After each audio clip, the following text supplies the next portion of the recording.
जय हिंद, नमस्कार। मैं हूं शशि कुमार और गुलबहार स्टडी एंड फैक्ट्स में आपका स्वागत है। आज मैं एक बहुत ही हॉट टॉपिक लेकर के आपके सामने आया हूं, जो social media, YouTube, news papers सब में डेली आप इसको देख रहे हैं, पढ़ रहे हैं, समझ रहे हैं। मैं कुछ बात करने वाला हूं आपके साथ आज इस हॉट टॉपिक, बहुत ही भयावह और ख़तरनाक मुद्दों के ऊपर। जैसे आप सबों को मालूम है, डेली आप देख रहे हो, इजराइल और फ़लस्तीन का जो मामला है वो दिन व दिन बिगड़ता और ख़तरनाक होता नज़र आ रहा है। ये इजराइल और फ़लस्तीन का जो मामला है, इसका प्रभाव पूरे वर्ल्ड पे धीरे धीरे देखने को मिल रहा है।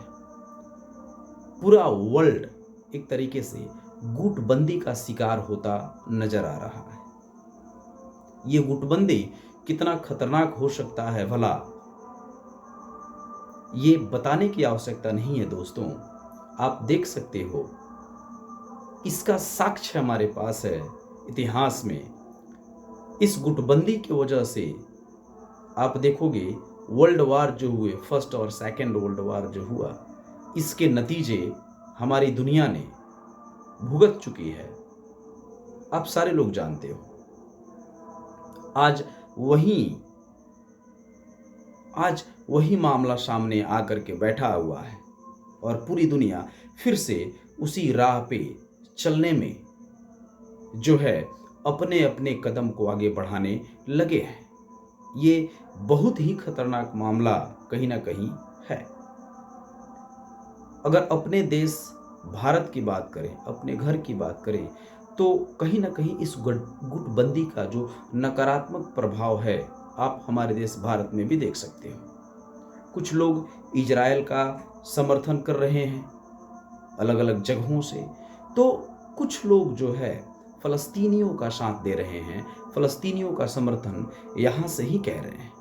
अब ये इजराइल का साथ देना या फ़लस्तीनियों का समर्थन करना अपने घर भारत से कितना सही है, ये एक समझदार व्यक्ति अच्छे से समझ सकता है।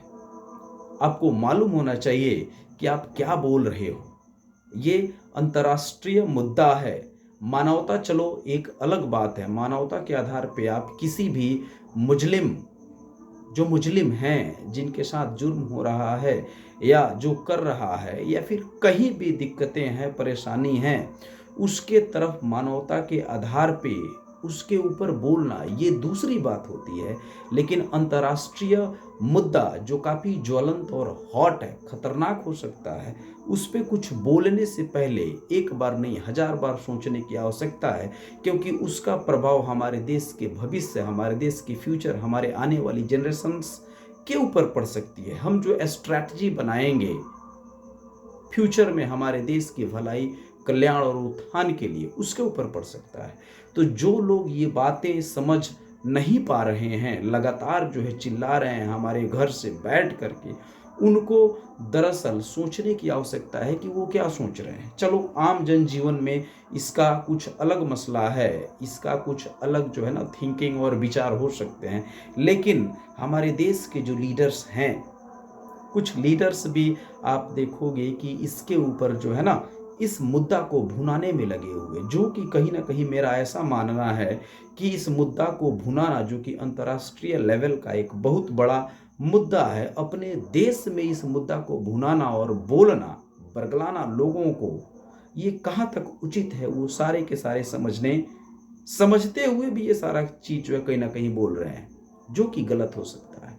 दोस्तों, मैं एक चीज़ आपको याद दिलाना चाहूँगा, जो सारे लोग इसको बोल रहे हैं, आप जो है ना मैप उठा करके देख सकते हो, क्या सही है गलत है इसका जो है मुद्दा, ये बातें जो है बाद में, लेकिन कहीं ना कहीं हमारे लिए क्या सही है ये बोलना जरूर सही होगा।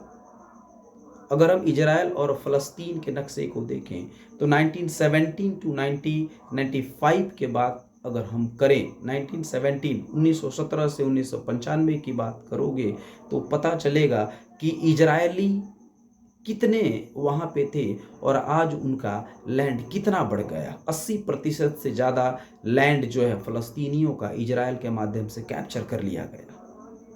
अगर इस बात को देखते हुए, समझते हुए अगर हम डायरेक्ट इजराइल के पक्ष में बोल रहे हैं तो अंतर्राष्ट्रीय लेवल पे ये मुद्दा भी उठ सकता है कि भाई इजराइल ने जो फोर्सफुली कैप्चर कर लिया द लैंड ऑफ फ़लस्तीन, तो आपके साथ भी ये सवाल हो सकता है कि भाई हमारे देश भारत की जो कुछ भूमि है उत्तर की तरफ जाओगे आप, जम्मू कश्मीर की बात हम कर रहे हैं, और फिर आप देखोगे जो ऑक्साई चीन है उसको पाकिस्तानियों ने कुछ जगहों पे कैप्चर किया हुआ है, कुछ जगहों पे चीनियों ने कैप्चर किया हुआ, तो भला वो कैसे सही हो सकता है? गलत हो सकता है। मीन टू से दैट वो कैसे गलत हो सकता है? आपको इस पे सोचने की आवश्यकता है। इसीलिए मैं बोल रहा हूं कि अपने गले को फाड़ना, डायरेक्ट मुंह जो है फाड़ देना और चिल्ला देना कि ये चीज़ सही है और ये चीज़ गलत है, इस पे आपको पहले विचार करने की आवश्यकता है, फिर आप बोले।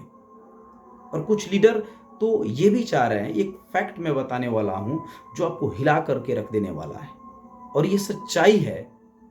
आप समझ रहे हो कि हमारे देश भारत में 2024 में एक चुनाव होने वाला है, और आपके जानकारी के लिए मैं एक चीज़ बता दूं कि दुनिया में मुस्लिम कौम के जो लोग हैं और जो कम्युनिस्ट माइंडेड लोग हैं, कम्युनिस्ट आइडियोलॉजी को फॉलो करने वाले हैं, हो सकता है उसमें कुछ एक नहीं भी मानते हों, लेकिन 90% से ज़्यादा ऐसा है कि फ़लस्तीनियों का समर्थन करते हैं।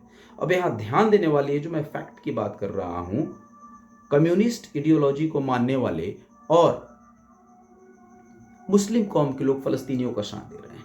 अब कुछ लीडर इसी को जो है 2024 में जो इलेक्शन होने वाला है उसको भुनाने पे लगे हुए हैं कि हमारे देश भारत में ये दो गुट हो जाए। भाई सोचो, इस पे सोचो, दो गुट हो जाए, कम्युनिस्ट आइडियोलॉजी को मानने वाले लोग, और साथ ही आप देखोगे कि मुस्लिम कौम के लोग फ़लस्तीनियों का तो समर्थन कर ही रहे हैं। कुछ ऐसा किया जाए कि हमारे देश में दो गुट हो जाए, कम्युनिस्ट आइडियोलॉजी को फॉलो करने वाले मुस्लिम कौम एक होकर के कुछ कम्युनिटी यानी कि हिंदू समाज से अलग हो जाएं और हम लोग अलग अलग हो ताकि उनको फ़ायदा हो जाए। ये भी एक मुद्दा हो सकता है, और ये एक बहुत बड़ा जो है आप देखेंगे कंस्पिरेसी कही जा सकती है अगर कुछ लोगों के दिमाग में ये चल रहा है, बातें ऐसी आई हुई हैं। संभवतः ऐसा हो सकता है, चूंकि 24 का इलेक्शन हमारे सामने है। इस देश की जो सुंदरता है, इस देश का जो सुंदरता है, आपको मालूम होना चाहिए विविधता है, और इस विविधता में अगर खलल डाल करके कोई आगे बढ़ना चाहता है तो आपको समझने की आवश्यकता है।